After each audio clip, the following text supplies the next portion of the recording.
toward the One, the perfection of love, harmony and beauty, the only being, united with all the illuminated souls who form the embodiment of the messenger, the spirit of guidance. Well, welcome everyone. It's so wonderful to be able to have an in-person class. I appreciate everyone wearing a mask. I'm not wearing one so you can hear me. We tried it without it and it's pretty hard to hear, but I think we'll be fine. So the theme for our class today is simplicity. So I'd like to begin by reading some quotes from Hazrat Inayat Khan.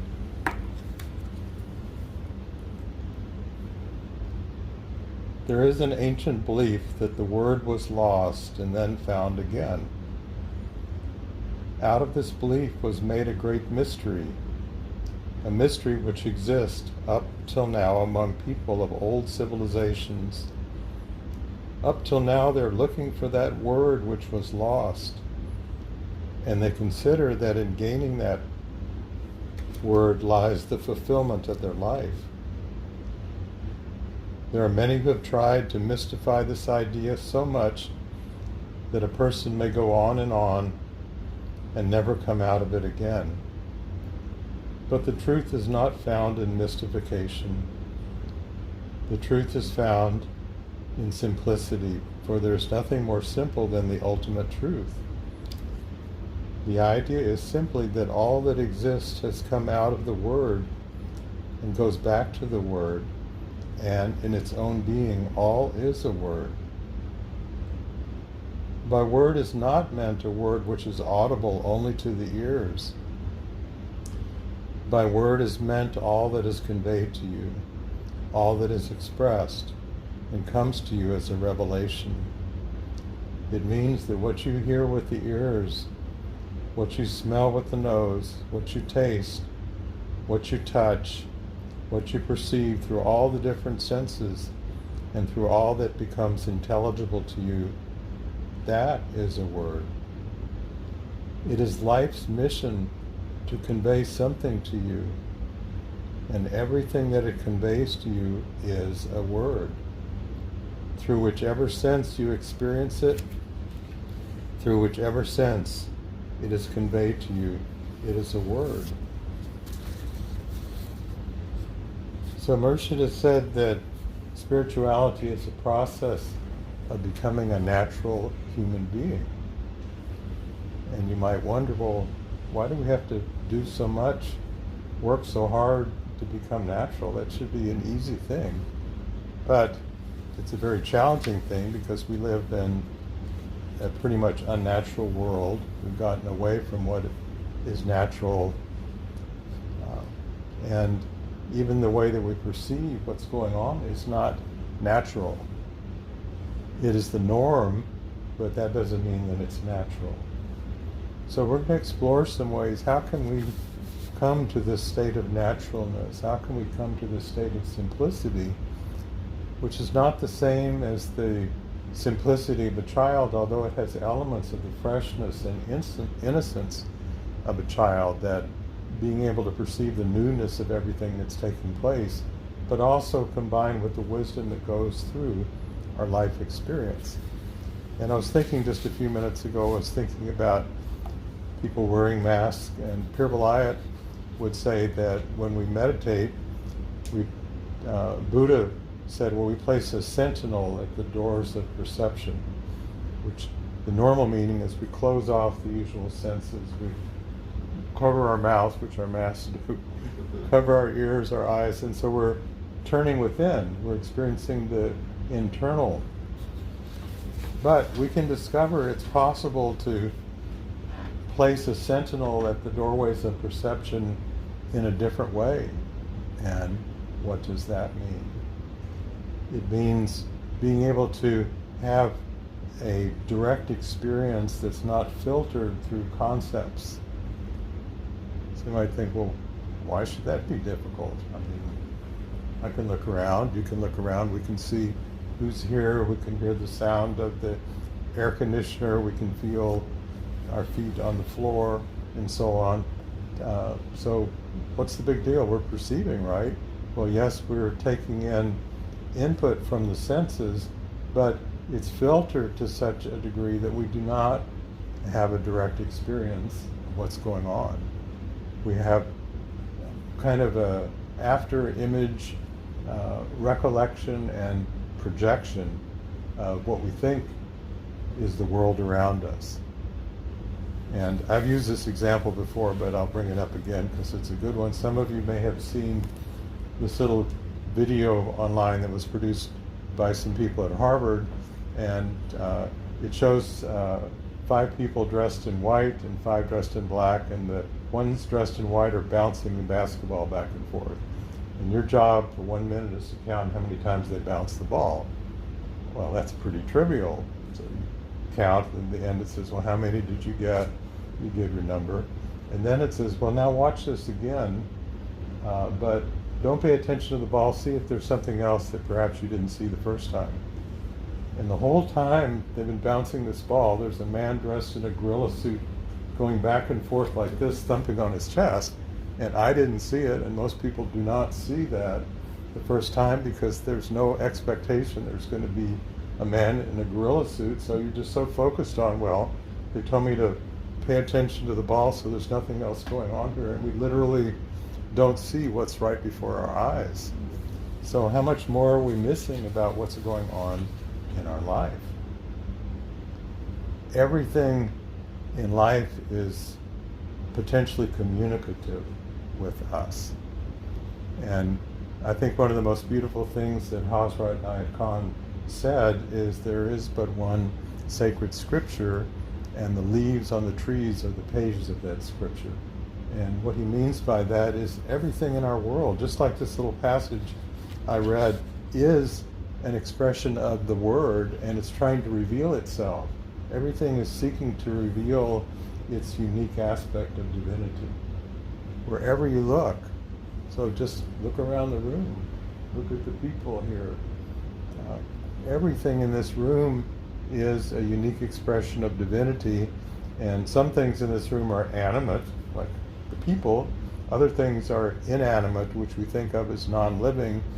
But Hazrat Nayat Khan says, well, that's just our notion. There's really nothing that is non-living. It just is a different form of life. And he says even the atoms will have their moment of awakening.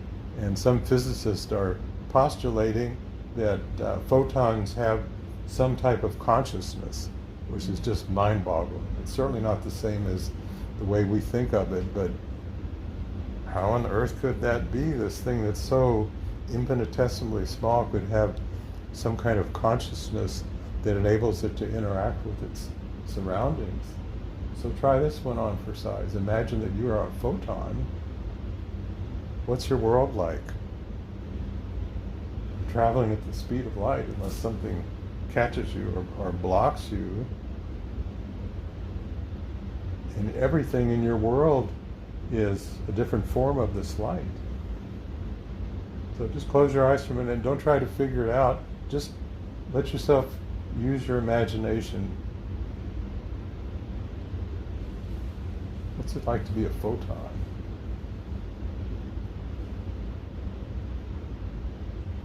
What's the emotion of a photon?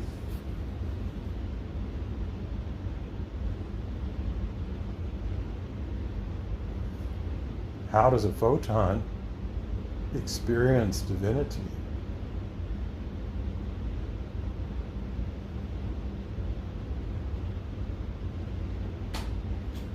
And how does a photon express divinity?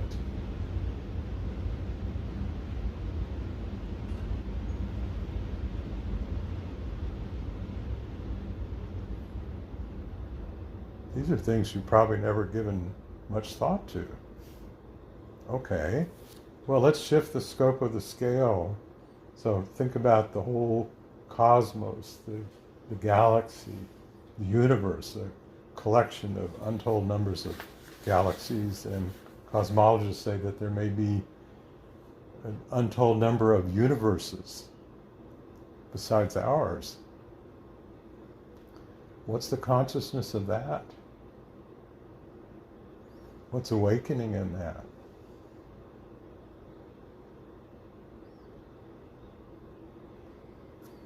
What is the universe seeking to reveal to you?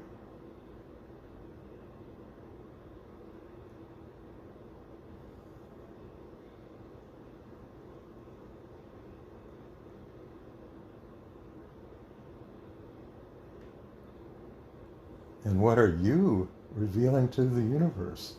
It can only come through you.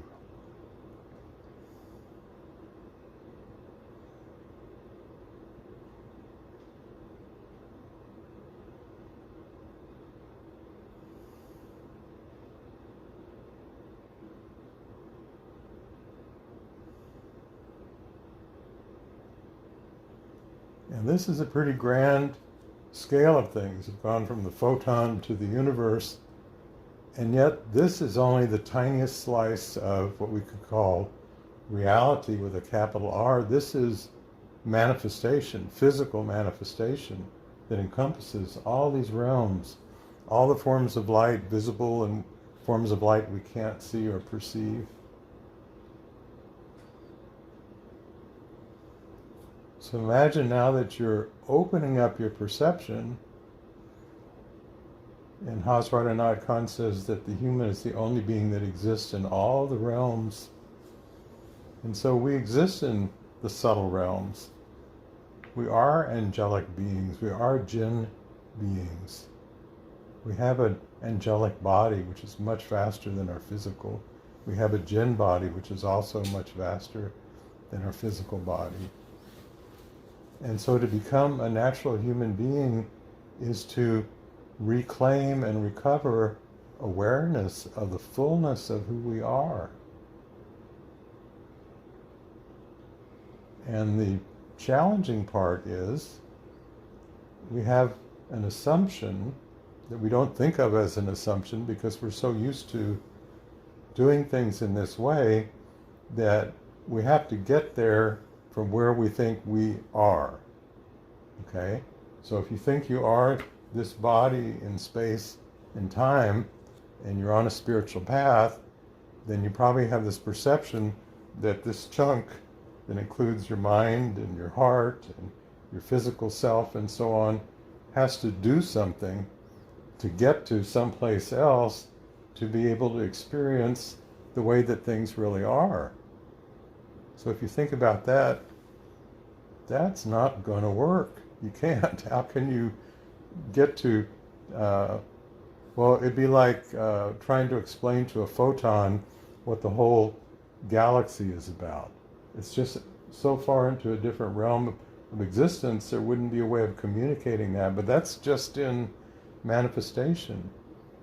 If we incorporate the subtle levels, how can we grit our teeth or do so many practices and get to, in quotes, some other level of existence? And again, our perception and our assumption, which we don't think of as an assumption, is that we're going to do something that will take us to this other state and experience it.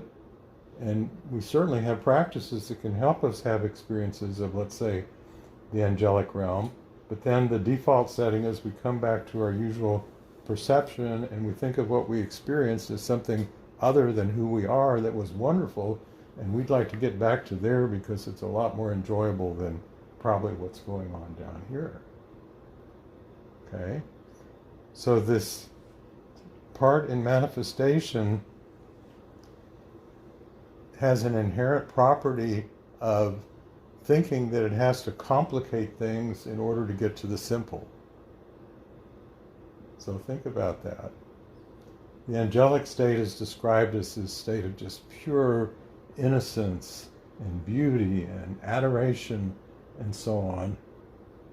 And we think, well, we have to do all this work, we have to do all these practices for a very long period of time, and then maybe, just maybe, we can be in this space a little bit longer before we fall back down to this. But it's based on a faulty assumption that that's the way that things work, and that's the way things will work.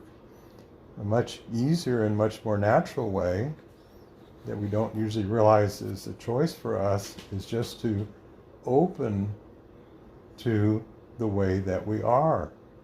Again, Mershid says many times, the truth is simple, but human beings love complexity.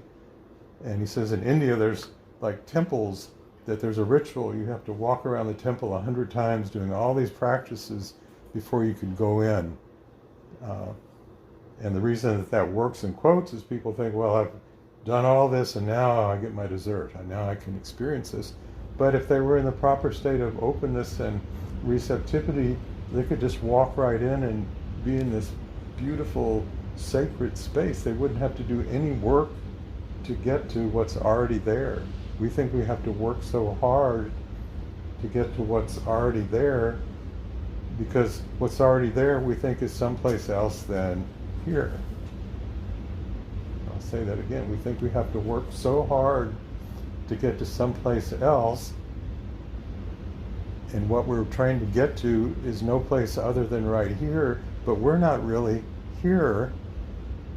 We're in a very narrow, constricted perception of what's really here, and we're so identified with that, and the majority of people in the world are so identified with that, that it just seems without question, of course, that's what reality is. And anything other than that seems just someplace else, something far out, something that's kind of up there in the sky, but it's not really grounded. Okay. So I just earlier today jotted down some, this is sometimes the way when I prepare for a class, I'll just jot down little tidbits. So I'll share some tidbits with you. So I was thinking about, well, what are the ingredients if you're going to have a recipe for how to cook up some simplicity, which you shouldn't have to cook up at all, but because we're not there, we do have to mix up some ingredients and stir and so on. Okay, well, one ingredient is an openness to newness. So it's an openness to things being different than the way that we have assumed that they are, and furthermore, an openness to the way something so much more than what we have perceived all of our lives, that we're so conditioned that it's hard to even imagine there could be something more than what comes in through our physical senses. So it's an openness to, okay, I've tried this route, it's okay, you know, I've gotten success in my life, I have good relationships, and that's good.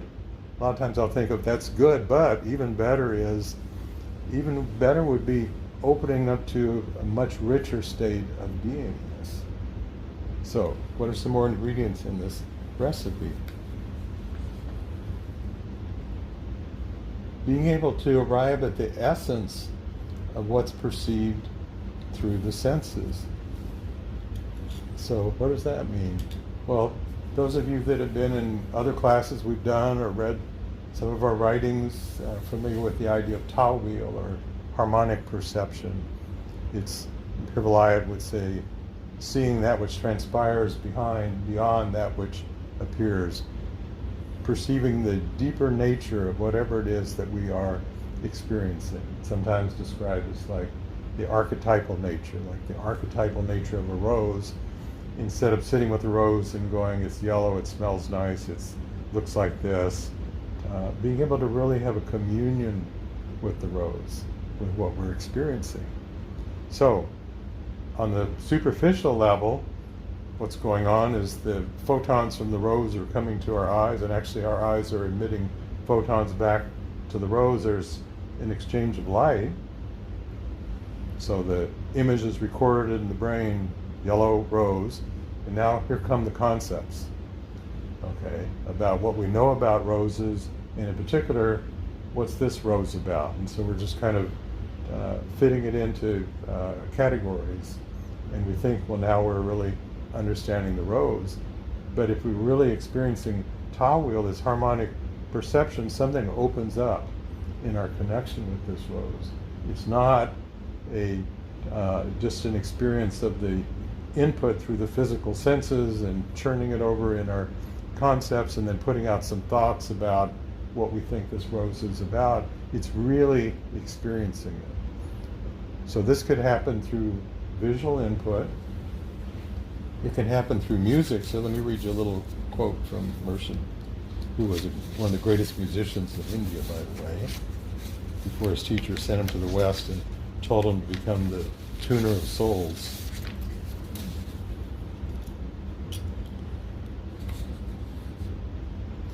What the world is seeking, what human souls yearn for, is that life, whether it comes through music, color, and line, or through words. It is that life which everyone desires. It is life which is the real source of healing. Music can heal if life is put into it. There is no great secret about it if a person is able to understand the truth in its simplicity. When a person plays mechanically, the fingers running about the piano or violin almost automatically, it may create a temporary effect, but it soon passes. And I'm sure we've all experienced this with music, but with other ways. I'll use music as an example. When someone is really a great musician, there's so much more happening than just their technique of the instrument. Diane and I heard several years ago this young blind Japanese pianist. I don't know if any of you were there at A&M when he played. This was like an angel was playing the piano. It was so beautiful. And somebody could make a mechanical piano that go, okay, I'm going to reproduce how hard he struck this key and that key, and we can't afford to hire these guest soloists, so we'll just have the mechanical piano do this just like he did. Not going to be the same thing. Something is conveyed through the music. Something is conveyed through a singer. Something is conveyed even through a person's speech, the way they talk. If what they're speaking has authenticity to it, then you can feel that in their words. And someone else could be saying the same words, and it's just like, well, that's interesting, but it doesn't do a lot for you. And so what is conveyed can happen through so many different mediums, and it can happen through any of the different senses. It certainly can happen through a work of art, it can happen through poetry, it can happen through dance, through movement, and so on. And it can happen without words, just in the silence of being with someone who is in a wonderful, the Sufis would say, state of attunement, and they're not trying to do anything. They're not trying to go, okay, I'm going to broadcast these good vibes to everybody. They're just being natural. But when you're around them, one thing Merchant says, when two people are in different states of vibration, the one that's got a more powerful state of vibration, it's natural that the vibration of the other person is just going to come into resonance with it without trying. So when we're around someone like this, and if you've ever been around some great beings, you feel this. There's something about this person. But if you feel it, you couldn't feel it unless you had that same capacity within your own being, but you don't realize it because, no, that's not me, that's them. I got to be around them some more so I can get some more of this juice from them. But they're just opening up a state of being that you resonate to, that you can arrive at on your own, and you've got your own wonderful vibrations that can be conveyed when you get to that state of being. When you arrive at that naturalness of being that doesn't require such hard work. So I guess through the years I've become more and more an advocate in spirituality, that sometimes a little bit goes such a long way. Because sometimes in different traditions, it's kind of implied that more is better. If you do 1,000 repetitions, that's going to be a lot better than if you do 3 that you really feel. And you just stop with that. Could be just 1. And Buddha had a wonderful saying. He said that once you've crossed the river, you don't have to carry the raft with you. So the raft are the practices that help you get to a state, but once you've arrived at the state, you don't need to keep doing the practices.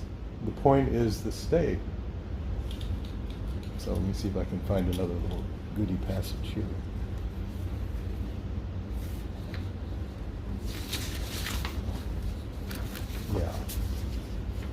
Nothing in the world. Okay, here we go. In the simplicity of the mystic, there is the greatest subtlety. Once learned in this way, when one is able to look at it from the teacher's point of view, one has accustomed oneself to seeing from the point of view of others also. Without trying to be a Sufi, one becomes a Sufi. One need not make an effort to become a Sufi. It is a natural, I love this, it is a natural development towards the simplicity of the heart. It is the expansion of sympathy. It is looking into the wide horizon that makes one see from the point of view of others. And this is the greatest necessity in the spiritual path, that one must make oneself accustomed to rise above what one has learned. Nothing in the world can give the joy it gives, and to the one who enjoys it, there is nothing more precious than this. The sacred books of the world, be they the Quran, the Kabbalah, Bible, Gita, or Gatha, are all one, an interpretation of the revelation. The prophets who gave them tried to the extent of their abilities to make it as comprehensible as possible to their followers.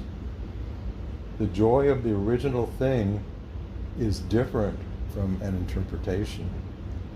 The interpretation is for the beginners on the path, but the object in the spiritual pursuit is to arrive at the state where the original revelation is vouchsafed.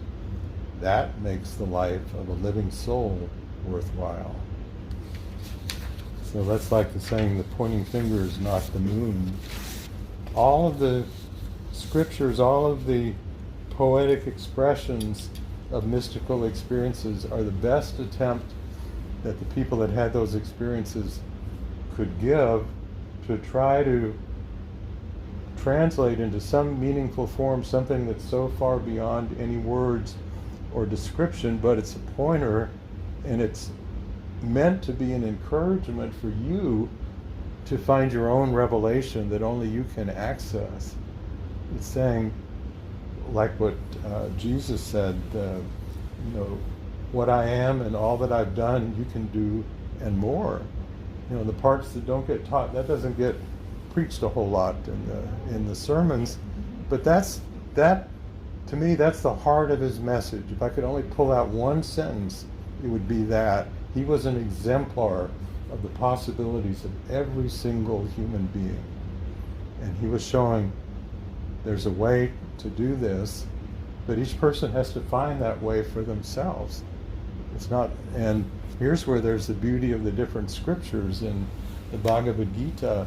Better one's own dharma, however imperfectly performed, than to do the dharma of another, however perfectly done. So we're here to do our own dharma, our spiritual duty, but that dharma, that duty, is not something that what we think of as God has, put in a tablet somewhere. Okay, here's your homework, incarnate it and get this done. It was an intention for a possibility that even what we think of God could not possibly know what was going to become from that. It was I think of our soul, that beautiful image, each of our souls is a ray of that divine central sun. Each of our souls was created as a living prayer of the divine being for a possibility yet unknown to anyone, certainly including the divine, of what could become, what can become through you in your life that is precious and unique in all of the universe. So you might think, well, gosh, that's pretty daunting. I'm going to really have to do a lot of work to get to that one. But seems tricky from one end, but the easy part from the other end, it's, as Joseph Campbell said, it's following your bliss. It's following your passion. It's following the deepest desire of your heart, that what comes through that, in the expression of that in your life, that's your dharma. And it's not ever a finished product of that. It's what becomes from that. And furthermore, it's what becomes from the collective interactions of other beings doing the same thing that now enables possibilities in what I will call cross-pollination that could only happen through multiple beings pursuing a desire for a greater unfoldment of divinity in life. And what can come from that is more than what could come from any enlightened being that's ever been by their own doing. More than the Buddha could possibly ever do, more than Christ could ever possibly do, separated. But I don't think any of these beings ever felt that their message was one of separation of, this is me, you've come follow me. It was a message for everyone of the way that reality could be understood in a much deeper sense. Okay, so some more tidbits. We already have our money's worth and triple and quadruple and a million times. Well, we have a bonus round. Since I haven't done this for about 2 years, it's like when I don't play my clarinet for a long time and then I improvise with people, usually some really wonderful things come out because it's like things that have been building now have a chance to be expressed. So, do we get a copy of this? no, in your heart. You get a copy in your heart. Send us a copy. Okay. So the next little tidbit I have, and I'm sure I won't get to all of my, I laugh at myself because I don't always write down little tidbits of what I'd like to cover, but whenever I do, I never get through a tenth of them because I could just take 2 and it would be the whole class. But so some of these make, actually what I'm going to do at the end of the meditation, because I realized after I wrote these, it's almost like a poem, the tidbits, is I'm going to read through them. But anyway, the next one is not filling in the in-between spaces. Okay. Well, you probably are having a lot of thoughts to fill in the in-between spaces, trying to make sense of that. But what does that mean? It's like just letting there be the pauses, the quiet, in between the not yet formed, not yet become, not yet known, not yet experienced to arise, and not being impatient about it, just kind of welcoming that in-between state that is kind of like the hatching ground for something more to arise or emerge. And it needs that in-between space to happen, because if we fill in all those in-between spaces, there's no place for it to take place. It can't reorganize. It's got to be in this latent sort of state. If the caterpillar didn't make the chrysalis, it couldn't become the butterfly. And in the chrysalis, it dissolves. I mean, if you're from another planet and you cut one of those open, you go, oh, this poor thing, look, it's just goop. But you don't know what this goop is going to turn into a beautiful monarch butterfly. And you couldn't possibly, I don't care your biggest quantum computer the size of the universe, you couldn't possibly know what this was going to become. There'd be no way. And this is an important realization that it's never going to be the case, no matter how much knowledge and information or previous experience that we have had in our life or that we acquire, that we can ever really know the possibilities of what can come next. But we assume that we can, and we kind of project and put it out there, but that actually blocks would otherwise emerge from taking place. So sometimes, oftentimes it's said the reason why meditators are given practices to do over and over and over again is to tire out the usual thinking mind so it'll just quit. The Jewish version of it said, just shut up already so we can see what's going to happen here. And then, and we've all probably had experiences like this, what's going to arise? We have to get to that state of quiet. And furthermore, we can get to a state of welcoming that in-between state, even if it lasts a long time. We're certainly not going to get immediate results. The example I would often use about that is you plant a seed, let's say for a tomato plant, and every day you dig it up to see how it's doing. It's got to be under the ground. It's got to do its thing. Okay, so that was the next tidbit. Next one is being present, not in the past or the future. So how often are we thinking about things that have been and then extrapolating from that what we think is going to be based on that? Or the flip side, how often are we anticipating what's going to happen and now we're on guard fending off what hasn't even happened because we're assuming it's going to happen? Instead of just being, just being here. But being here is not just a simple awareness of, okay, here's a table, here's Stephen, and so on. It's being present with this deeper way of experiencing the richness of what's coming in through the senses.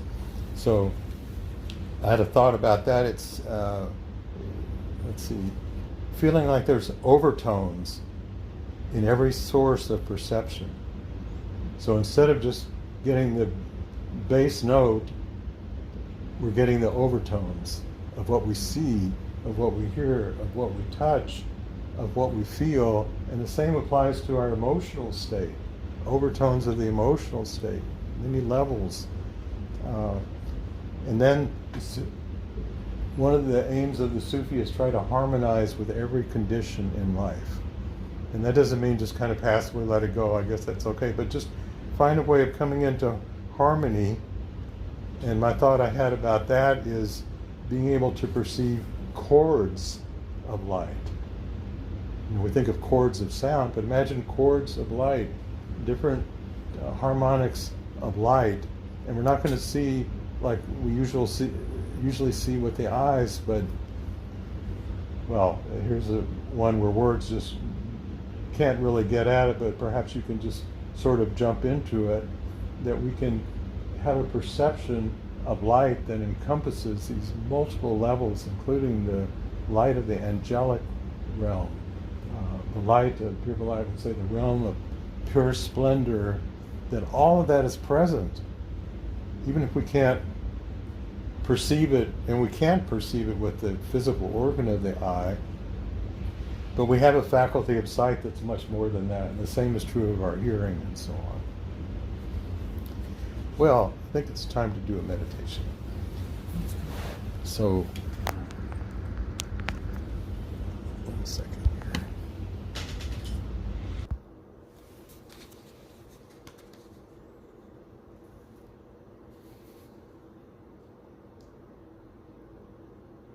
All that seems simple to us, all that presents no mystery, becomes mysterious as soon as the outlook on life is changed.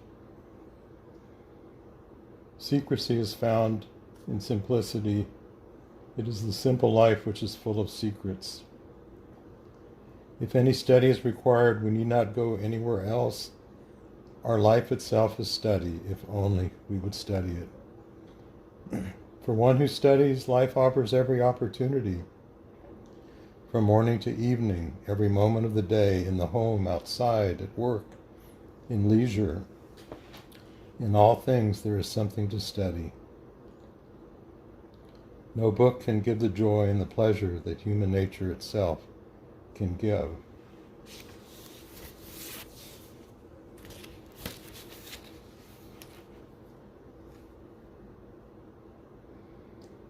Now I'll read the tidbits. Simplicity. Direct experience, not filtered through concepts, projections, expectations. Openness to newness. Receptivity. Getting to the essence of what is perceived through the senses, not filling in the in-between spaces. Being present, not past or future. What is beyond thoughts and words? openness to revelation, what is being communicated through all that you experience. Allowing a circulation of your energy, magnetism, and light with what you experience. Keeping all channels open, manifest and subtle. There are overtones in every source of perception.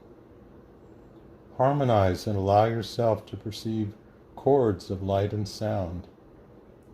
Become a composer of beauty and a bearer of new dispensations of divine qualities. Feel the emergence of awakening divinity on every level of existence, from the smallest to the grandeur of the cosmos to subtle realms of being. Awaken to what is and what continually becomes, rather than separating yourself from the richness in which you exist.